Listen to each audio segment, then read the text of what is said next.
Poll question today is the time to shake up the Canucks line so you can vote yes or no at Sekeres and Price on Twitter and YouTube. A quarter of the way through the Vancouver Canucks season, so it's high time we catch up with Kevin Woodley of In Goal Media to see what he has to say about Thatcher Demko and Casey DeSmith, but also the skaters in front of them, because if you've been paying attention to Professor Woodley's classes over the years, the goaltender, much like the quarterback, is a function of those around them and how they play. Good to see you, Kev. How you doing, my friend? I'm good. You guys? Yeah, fantastic.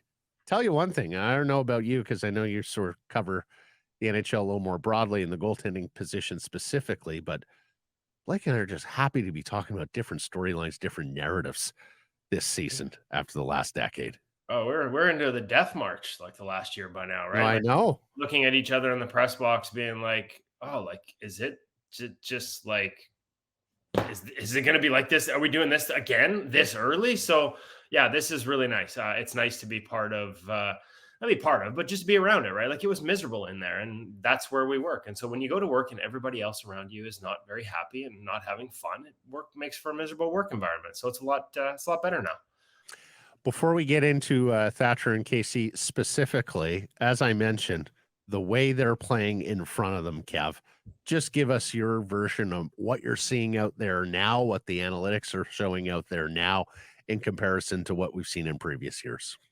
I mean, the biggest thing to me is the environment. As you guys have heard me say many times over the years, goaltending never exists in a vacuum. What happens in front of the goaltenders? Exhibit A, the Edmonton Oilers right about now, as much as everyone wants to focus on the goaltending, you don't go from top 5 defensive team to the worst rush team in the entire National Hockey League and not expect your goaltenders to take a step back. So I feel like it's bizarro world between those two teams. Like everything we used to talk about with Vancouver in terms of crappy defensive environment is now happening in Edmonton. And now it's the Canucks that are a top 5 defensive team overall at 5-on-5, which is not only bodes well for their chances of success in making the playoffs and this run and a better environment for Demco to get through the year healthy, but also it's one of those metrics I look at when it comes to playoff time. Like when you're predicting upsets, you look at 5-on-5 scoring rates and what a team gives up, specifically the high danger chances they give up when you get to the postseason. And that's like, it's been a really successful predictor over the last 5 years.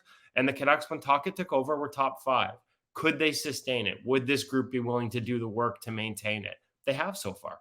What's your confidence level, though, that with these injuries, that play in front of the keeper can continue to be good? Because they haven't been using Nikita Hirose. There seems to be a reticence there. Cole McWard's with the team now as well. It's putting emphasis on some young players, and that's a lot to ask right now, considering, they're starting to play some better teams. And, the Vegas Golden Knights are coming up next week. There's going to be some tests coming forward here for these young defensemen. Well, the good news is they put points in the bank and they don't need to continue at the rate. Obviously, I don't think anybody expected them to continue at the rate they started with.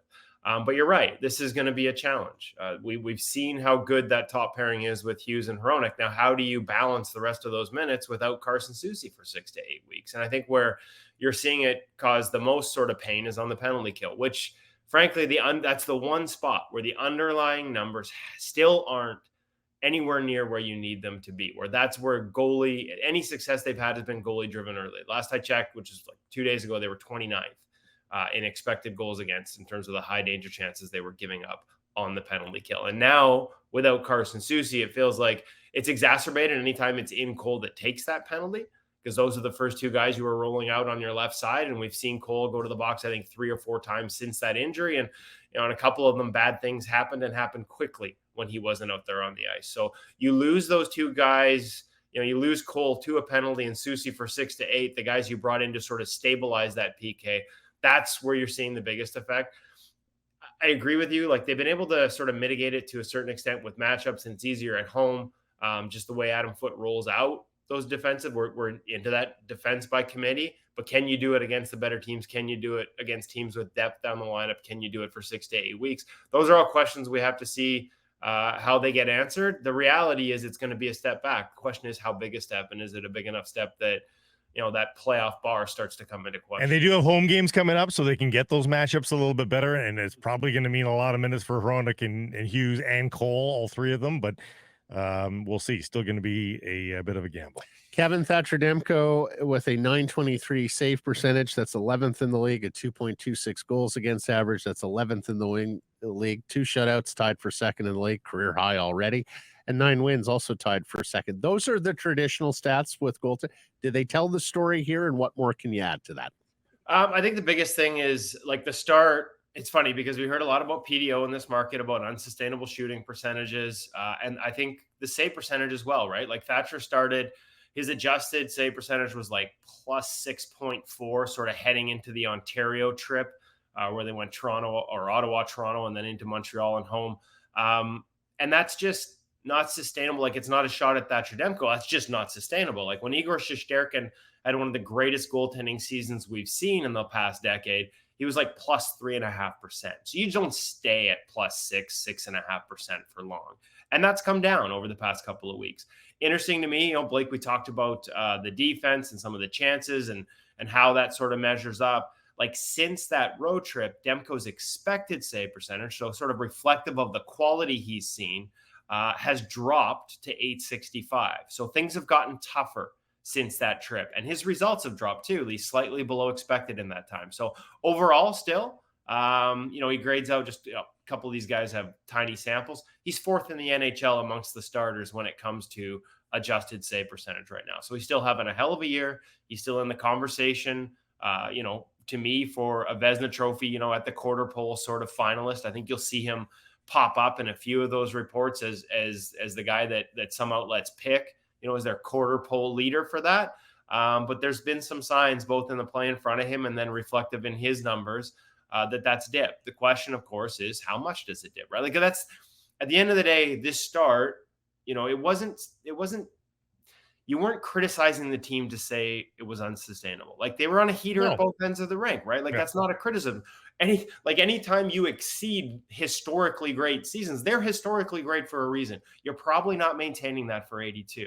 The question now is, does he stabilize around expected and maintain this, or do we see a bigger dip? And the other question is, can they continue to afford to give Casey DeSmith more starts, right? Because a rested Demko is a better Demko. I think they're very cognizant of that. We've seen it. We saw it on that Ontario-Montreal trip where Casey plays twice. That's going to be important for him to maintain the confidence that he's established with this coaching staff and this group early on. To be honest, the adjusted numbers weren't there early. I think he had a really friendly environment, and a lot of the busyness that we saw as, oh man, Casey was great tonight, he stole one, is if there's a criticism, it's the amount of pucks he leaves in and around him, the amount of saves he makes where he doesn't hold on to the puck, retain it, control it. They're not all bad rebounds. He keeps a lot of them in front of them rather than spilling them to the side. But like that Edmonton game, second game of the season where everybody praised him, 15 chances off of rebounds, and there were only 39 shots or 39 chances on net on the game. Like that's a high percentage. And so it looks a lot busier than maybe it is difficult.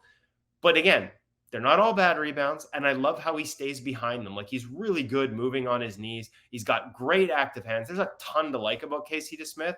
Can he maintain the level of sort of success he's having with those numbers enough to keep Demko rested? Will they try to change that of DeSmith? Because he is rambunctious even for us with no idea. I mean, he's active. Like there's a lot happening there. Will they try to calm him down, do you think? I don't think you want to change too much, right? And I think that's one of the things that Ian Clark is cognizant of. As much as we talk about in this market, a lot of the sort of staples of Ian Clark goaltenders, you got to recognize like there are going to be some difference in Casey DeSmith's game. He's not 6'4", right? So when he goes into a post, it can't always be inside the post. There are times he's going to have to overlap and play outside his post just to protect that short side. There are times he's going to have to get to the top of his crease to take away more space. Like some of the saves that are leading to second chances, like you're just happy he's making the saves on some pretty good looks. Like, he maintains some really good active hands. He doesn't drop into a passive butterfly. And again, not all those saves are clean, but he's making them, right? So I don't know that it's a balance. There are things he's changed in terms of his retreat off the rush. He's not playing with as much flow, which should lead to more consistency. But there are other elements in terms of where he is on the ice and some of the aggression that as long as teams don't start passing around him, which was what happened to Spencer Martin when he was aggressive at the top of the crease, teams just start passing around him. I think that's tougher to do against this Vancouver team right now with the defense and with the way they bought in under Tocchet. As long as that doesn't start happening, you don't have any need to really change it. I'm out of Canucks questions, but I have a big question for him with regards to the Oilers, the team that has already come up here, Kevin. Are there any good solutions for them that are out there? And should they be willing to consider selling the farm for UC Saros if, in fact, he is going to be available at some point? I'd sell the farm for UC Saros. He's been an elite goaltender. He's off to a slow start again this year. But that's sort of like he's got that Roberto Luongo in him. October's usually tough. And this year, actually, he was decent in October and he slid a little in November. But by the end of the year, for the past two, UC Saros should have been the only other goalie in the conversation with Linus Ullmark for the Vezina last year. Like his numbers were that good. And it once again remains an indictment of the general, like we always get ripped in the Professional Hockey Writers Association. I shouldn't say we, I'm not in it anymore, but they always get ripped for when the ballot doesn't reflect, what the voting should be. GM should take one for that one because there's no way Saros shouldn't have been a finalist. So if you have that opportunity, I'm selling farms to grab UC Saros. That said, are there solutions that would help them in goal? Yes. Jordan Binnington would help them in goal. Jake Allen would help them in goal. But you know why? Because both of those guys, in addition to having really good adjusted numbers early this season, and in Binnington's case, been better than the narrative around him ever since the Cup. Like they are a tire fire defensively in St. Louis, and they rely heavily on him. And he's had really long stretches of really good play above that environment. So he'd be used to playing behind. He'd be used to it, yes. Exactly. Yeah. But the other part here is those guys both succeed off the rush. Like you have to go past raw save percentage. You have to go past even some of the adjusted numbers. You need to dig into granularity here. Like if you're going and getting a goaltender to save the Oilers season and they're not going to start actually defending worth a damn, especially off the rush, then you're going to need a guy who's good off the rush. Like that's one of the compounding problems right now. Stuart Skinner, his strengths have never been rush chances. It didn't matter last year because they didn't give them up to this degree. But they've improved a little bit here in the last week, but they're still 30th in the National Hockey League at high danger rush chances against. And up until last week, they were 32nd. Nobody was giving up more of the most dangerous chances for goaltenders than the Edmonton Oilers. They changed their neutral zone. I know a lot of the attention was on the defensive zone, box +1, but the numbers in zone weren't terrible. And Skinner was fine in zone. So was Campbell. It's the rush that they're getting killed on. They changed their neutral zone, went to a passive 1-1-3. It wasn't working. Too many big name players making too many high risk plays at the offensive end of the rink, leading to turnovers and odd man rushes that their neutral zone defending. Frankly, half the time it's not even in a position anyways because the turnovers are so egregious. And again, it kind of reminds me of Vancouver because those are always your top players, including defensemen, that help you outscore those problems. You need, like we heard Woodcroft say that, well, I got to keep him out there because he's the one that can help me score a goal. But eventually you lose accountability and those mistakes continue. So yes, there are goalies that can help them outside of UC Saros. But if you're not going to improve that aspect of your game, I go back to the first answer about goaltending never existing in a vacuum. This isn't the Oilers 'twas ever thus. The Oilers last year were a top 5 defensive team. They either don't care or aren't willing to work hard enough to be that team again this season. And that as much of, and probably as well as goaltending, is why they find themselves where they are. So is the Galaxy brain idea here then that they actually go and get a defenseman instead of a goalie? I mean, that might be more expensive in a lot of ways, but is that another alternative for them? Well, I mean, but how many defensemen are able to, like, again, you'd probably have to look into the numbers, like the Brett Pesce types that are notoriously good against, zone entries and rush and things like that. Like having a great defenseman is a plus, but if other defensemen and other players on the team continue to put him in a situation where he's facing 2-on-1s and 3-on-1s, again, there's only so much you can do, right? Like it really does reflect on Vancouver last year. Remember JT Miller with the turnovers and how much that made everyone crazy? They turned the puck over in needless, dangerous situations way, way too much. Just to follow up on mine, Kev, Nashville's won 3 in a row to get all the way up to 27th in the league in save percentage. Of course, new sheriff in town with Barry Trotz's first year as GM. Do you, and Askarov, who you tell me if he's the real deal and ready to go, but do you actually think there's a world where Saros is traded this year? Like, would you believe that to be a likelihood?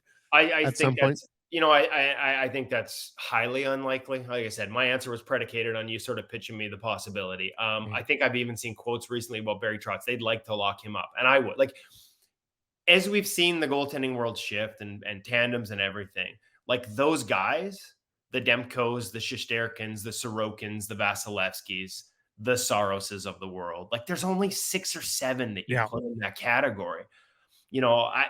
I'm not sure I'd be real keen to give up on one of those. And he can fix so many mistakes. He has for the last couple of years. The other guy that's in that mix who has some really good adjusted numbers, they're starting to pick up again this year. And he would have been my number 2 last year trade deadline acquisition if Jonas Korpisalo didn't go to LA. But Nashville re-signed him because they saw all the good things he was doing. Kevin Lankinen is producing for now 2 years at a really, I know the raw numbers aren't there, but think of what he's playing behind. Think of the tough starts he gets. The adjusted numbers they're noteworthy. And the last time I sort of felt this way about a guy who wasn't getting the opportunity and teams were sleeping on was Connor Ingram, who I said, the Arizona Coyotes should look at off the waiver wire, and look how that's worked out. Like Lankinen's posting similar adjusted numbers. He's not going to get a lot of headlines. I don't know that you can bring him in with that lack of experience to say he could save the Oilers season, but I think he's a guy that some team could do very well by acquiring at some point this season, if indeed I think he's only signed for 1 year, so he's probably a UFA again this season. He's one of my early guys to target in terms of help fix a team. And real quick, if the Ducks sink like a stone, do you trust John Gibson's body enough? I've said for years, I really want to see John Gibson behind a better team.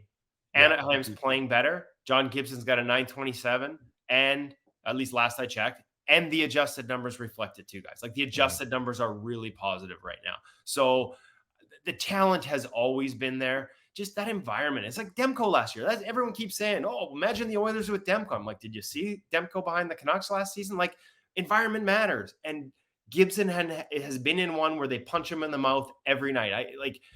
Not only, they didn't even score. It was the worst environment possible. No defense. And you felt like one might be one too many for years. Right. Yeah. So hard.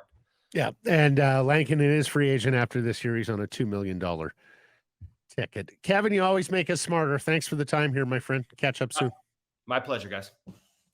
It's happy hour on Sekeres and Price. Today's beer of the day from Yellow Dog, the High Five Hazy IPA.